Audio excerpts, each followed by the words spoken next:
You know how sometimes you find um, just one random thing? Like, I actually recently found this Burt Mix CD from high school in my glove box. Oh yeah, the classic glove box time capsule. Right. And suddenly that one scratched up disc just unlocks an entire summer you totally forgot about, like the smell of the beach and the terrible haircuts. Everything comes rushing back from this one single object. It is wild how one tiny thing can anchor a completely massive memory. Well, paleontologists just found the dinosaur equivalent of that mix CD.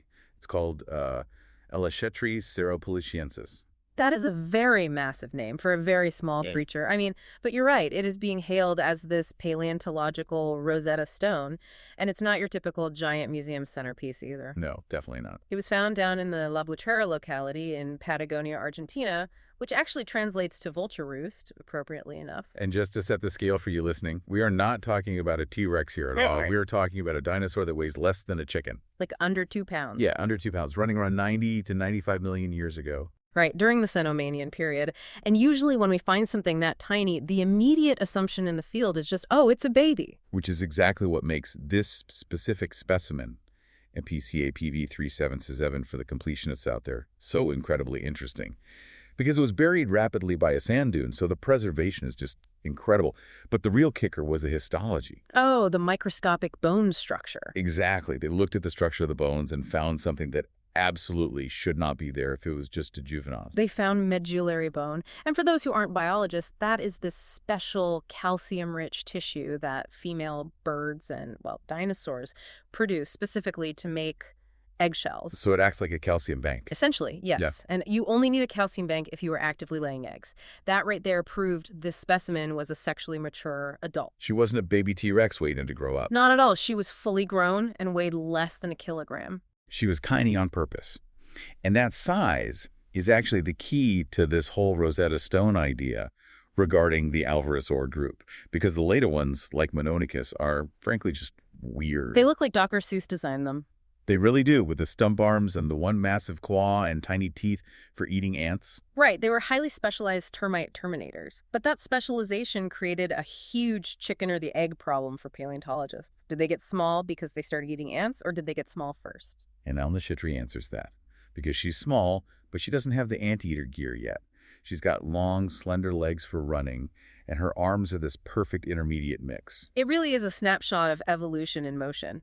She still has 3 functional fingers. The thumb is getting stronger. It has this keeled claw, but it's not that extreme single spike yet. And her teeth are standard meat-eater teeth. She's a generalist, snacking on lizards or bugs, not a specialized ant hunter. So the timeline gets totally rewritten here. Miniaturization happened first. They shrank down to fill a small predator niche, and then the weird arms evolved later.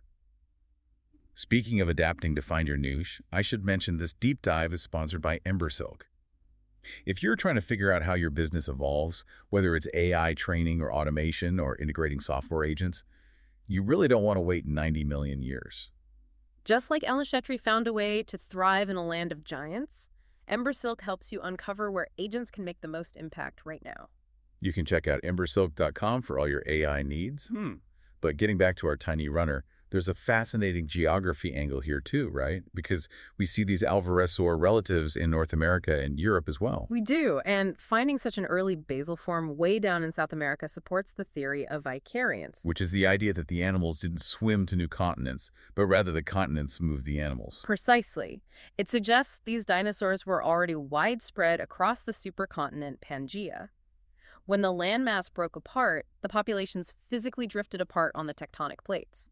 They didn't migrate, they just rode the raft. Exactly, they rode the raft. It's a surprisingly optimistic view of survival when you think about it. It really is.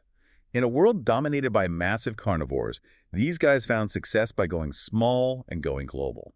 It highlights that winning in evolution doesn't always mean being the biggest or the strongest. Sometimes it just means being the most adaptable. That is so true. So, here is a thought to leave you with today. Alnashetri was hiding in the rocks for 90 million years, totally changing how we think dinosaurs shrank. It makes you wonder what other intermediate adaptations are currently sitting in a museum drawer somewhere, mislabeled or ignored, just waiting for someone to open the cabinet. The answers might already be in the room with us. That does it for this deep dive. If you enjoyed this and learned something new, please subscribe to the show. Hey, leave us a 5-star review if you can. It really does help get the word out. Thanks for tuning in.